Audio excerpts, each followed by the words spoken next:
Hi, Helena Phoenix here.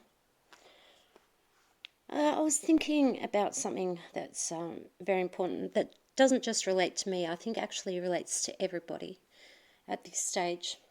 I'm sure most people are familiar with the analogy of the frog in the water. If you put a frog in boiling hot water, it's just going to jump out. But on the other hand, if you put a frog in room temperature water and slowly turn the heat up, it won't jump out. It doesn't even know it's in hot water.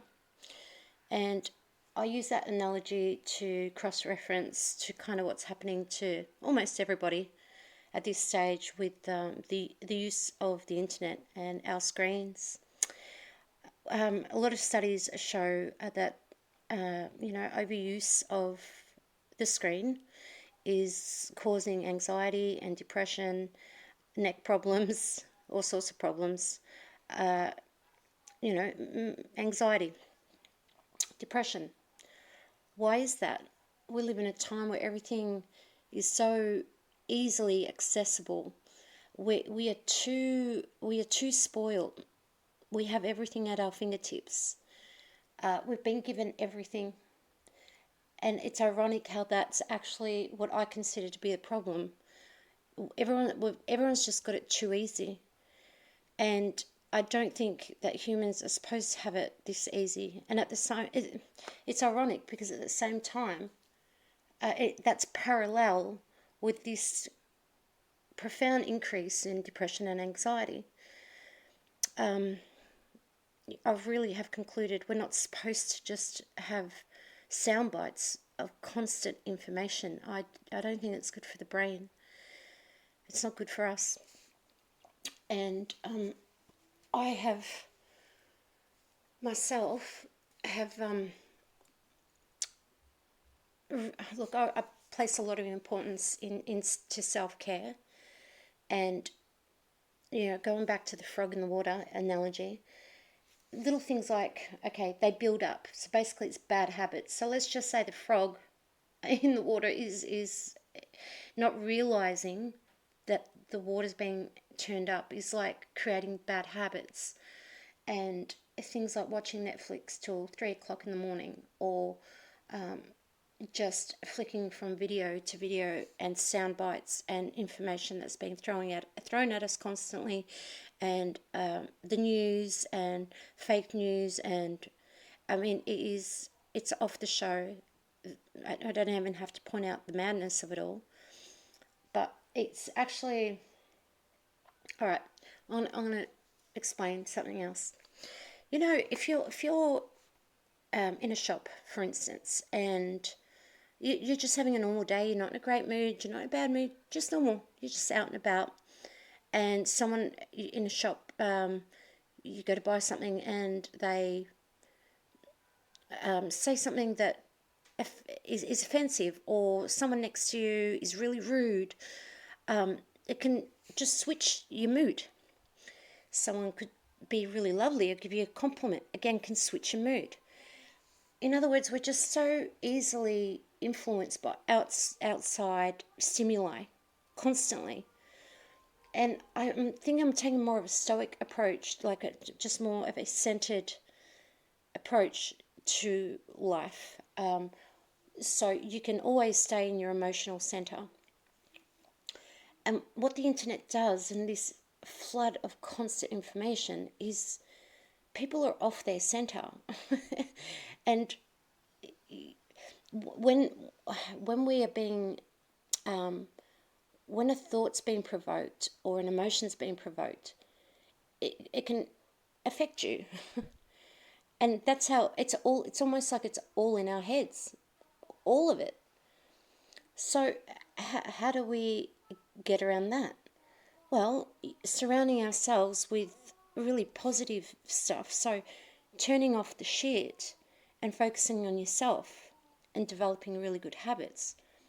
Moving the body more, exercising, taking care of yourself, taking care of your loved ones, and removing the temptations, because they've just become really bad habits. And but before we know it, all this indulging, it's like the internet is like fast food for the mind. Now, we know how bad fast food's for the body. It's really bad for our bodies. So this crap, this constant crap in the mind, it is rotting our brains.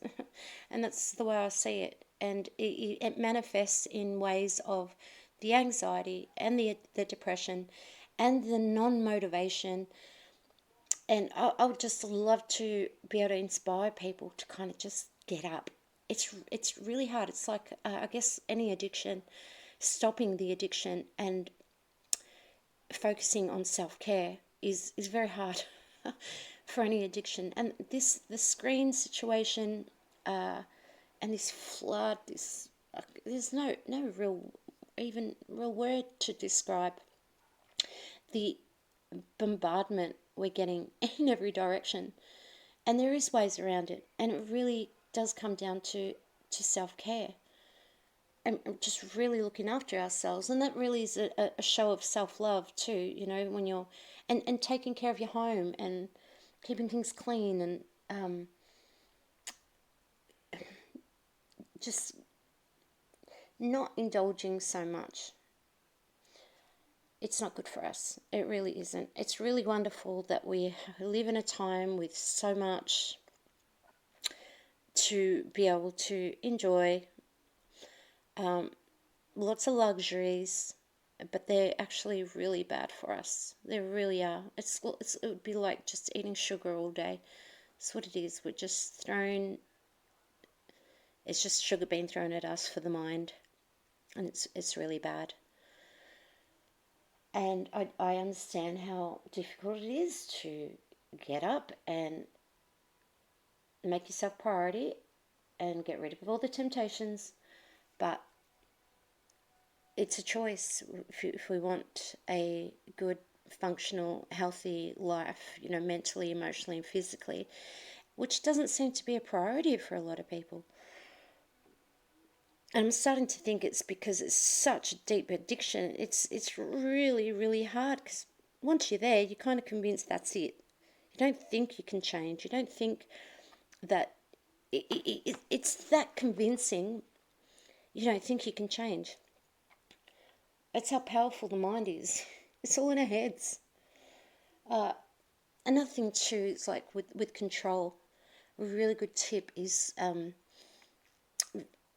there's things in life that we can control and things that we can't. And accepting the things we can't control and focusing on things we can control. So for instance, right, 2 years have passed and you realise 2 years have passed and I've gained all this weight and shit, I start really late watching Netflix and I've just got myself into really bad habits over the past few years. Let's blame COVID, whatever. And you're still in that habit of it, just not meaning to offend anyone, but just laziness, just this emotional, physical, spiritual laziness. And you don't know what's wrong with you. So you kind of feeling lethargic and a little lazy, and you created some really bad habits. You got to realize that's actually something you can control. You can actually change that. And that's a beautiful thing when there's actually things that you can control and change. There's things we can't and there's things we can. And that was a big eye-opener for me when I realised, there is stuff I cannot control, but shit, the stuff I can control, I'm going to take full advantage of that. Because why let that slide? Why let it slide that you can be better? That's in your control. That's something you can change. It's a really good feeling when you start to tap into things that you can control. And discipline and self-discipline. Again, the times we're living in is making it very difficult to have that kind of discipline, because not really much is expected of people anymore. So much is being done for us. And on paper it looks good. In reality, that's not good for humans. It's not. we need to create work for ourselves. If we're sedentary because everything's so easy, you don't have to walk anywhere, you can just order your food online, everything's at your fingertips, then I believe we're going to have to weigh it out another way by actually get moving and exercising, taking care of ourselves. That's going to take some work and some conscious movement to do, because everything's just so easily accessible. And I would highly recommend realizing that that water's turning up and it's getting very, very hot, and I'd get out of that schism of warm water while you can. And that schism is the depression and anxiety that's coming from being sedentary and indulging too much in what's too easy. Fast food for the mind. It's everywhere, and we can blame it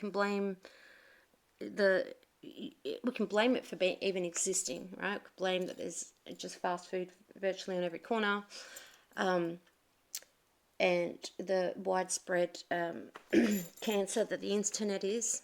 But we also have choices. That's, again, something else we can control. I wasn't sure if this stopped recording. I'd like to just help motivate people, because if I'm motivating others, I stay motivated myself, and I'm actually quite motivated. And healing is also another really important thing to do. You know, the past is the past, and part of that depression and anxiety that can be caused by being sedentary and indulging too much can also, hinder healing.